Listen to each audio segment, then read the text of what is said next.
नमस्कार। आज हम एक ऐसी कहानी पर बात करने जा रहे हैं जो रिश्तों में लालच और धोखे की परतें खोलती हैं। कहानी है दगाबाज समधी। और इसके कुछ अंशों से हम समझने की कोशिश करेंगे कि कैसे कभी-कभी शादी जैसे फैसलों में इंसान के चरित्र से ज्यादा अहम उसके पैसे को समझा जाता है। तो चलिए शुरुआत करते हैं पंडित रामशरण से। उनकी एक खास तलाश थी अपनी होने वाली बहू के लिए। हाँ बिल्कुल। पंडित रामशरण जो एक ठीक ठाक अनाज के आड़ती थे, मध्यम वर्ग के, लेकिन स्वभाव से कह सकते हैं काफी लालची थे। वो अपने बेटे के लिए किसी अमीर घर की ही लड़की ढूंढ रहे थे। और उनका तरीका भी बड़ा अजीब था। जैसे ही कोई रिश्ता आता सबसे पहले क्या पूछते थे? लड़की के भाई बहन कितने हैं, मतलब सीधा सीधा हिसाब लगाते थे कि भाई विरासत में कितना हिस्सा हाथ लगेगा। अक्सर निराशा ही मिलती थी उनको। ये नजरिया अगर देखें तो शादी को एक तरह का सौदा बना देता है। इंसान कैसा है, रिश्ता कैसा निभेगा, ये जरूरी नहीं। जरूरी ये है कि भविष्य में आर्थिक फायदा कितना होगा। यहाँ पर दिलचस्प बात यह है कि लालच कैसे सोच पर हावी हो जाता है। फिर कहानी में आते हैं शंकर प्रसाद। उनके ठाड़ बाट रहन सहन देखकर ही रामशरण ने अंदाजा लगा लिया कि हाँ, ये पार्टी सही है।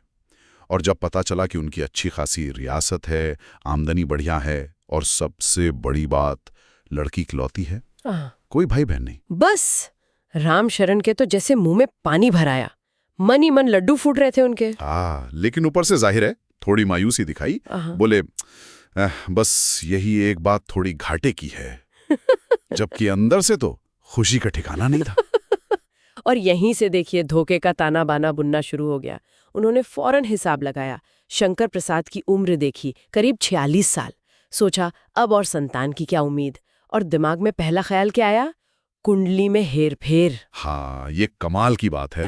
मतलब पहला कदम ही धोखे की तरफ। नैतिकता गई तेल लेने। बिल्कुल, ये दिखाता है कि जब इरादे ही ठीक ना हो तो गलत रास्ते पकड़ने में देर नहीं लगती। तो उन्होंने क्या किया? बड़े चालाकी से पहले लड़की की कुंडली मंगवा ली।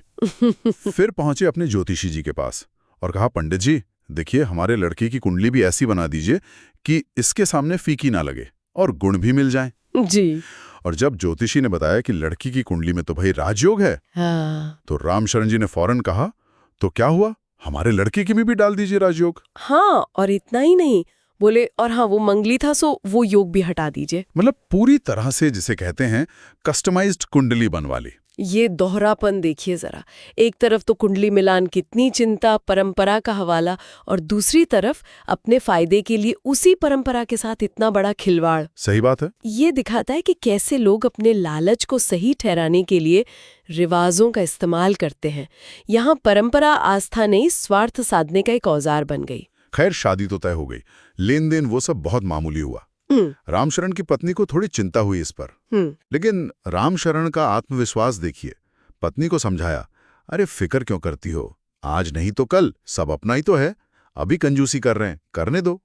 उनका प्लान तो असल में ये था कि बेटे को ससुराल में ही बसा देंगे, वहीं ससुर के पैसे से कोई काम शुरू करवा देंगे। ये सिर्फ लालच नहीं है, ये एक पूरी शोषण की रणनीति है।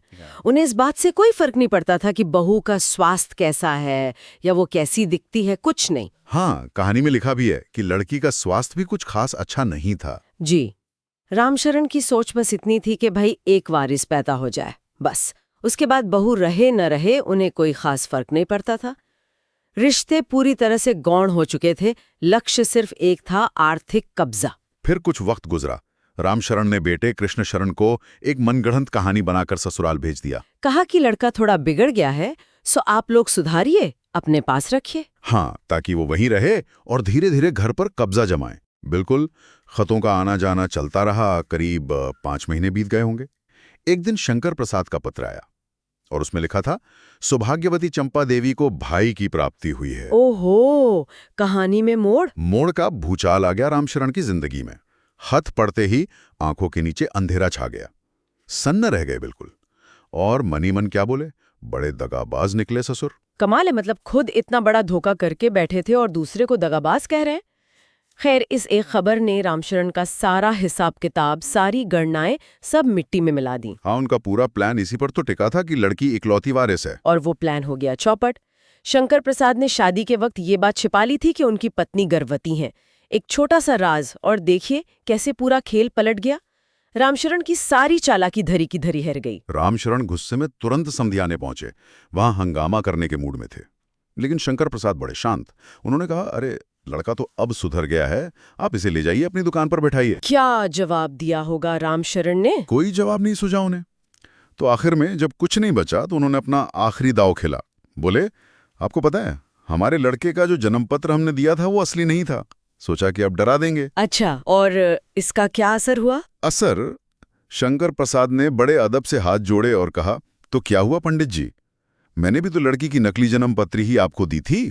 और फिर क्या बोले, लीजिए हिसाब किताब बराबर। वाह, मतलब जैसा जाल बुना वैसा ही फल मिला। रामशरण की अपनी ही चालाकी उन पर भारी पड़ गई। बिल्कुल, जैसे को तैसा वाली कहावत चरितार्थ हो गई। ये कहानी सिर्फ ये नहीं बताती कि लालच या धोखा बुरा है, वो तो है ही, लेकिन ये उससे भी आगे जाकर ये दिखाती है कि जब हम रिश्तों की बुनियाद ही स्वार्थ, गणना और धोखे पर रखते हैं तो वो रिश्ते कितने खोखले और अविश्वसनीय होते हैं। सही कहा, उसमें कोई मजबूती, कोई भरोसा टिक ही नहीं सकता।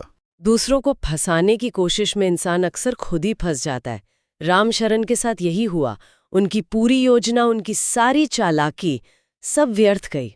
तो ये कहानी हमें नैतिकता का पाठ तो पढ़ाती है, पर एक सवाल और छोड़ जाती है कि हमारे समाज में विवाह जैसी पवित्र मानी जाने वाली व्यवस्था में भी ये आर्थिक गणनाएं, ये लेन देन का हिसाब, हाँ, ये इतना हावी क्यों हो जाता है कभी कभी कि इंसानी रिश्ते, भावनाएं, वो सब पीछे छूट जाते हैं। ये सोचने वाली बात है कि कहीं हम भी तो रिश्तों को एक सौदे की तरह तो नहीं देख रहे। बिल्कुल, ये एक गहरा सवाल है जिस पर हम सबको सोचने की जरूरत है। रिश्तों की बुनियाद विश्वास और सम्मान होनी चाहिए, ना कि सिर्फ आर्थिक लाभ का हिसाब किताब।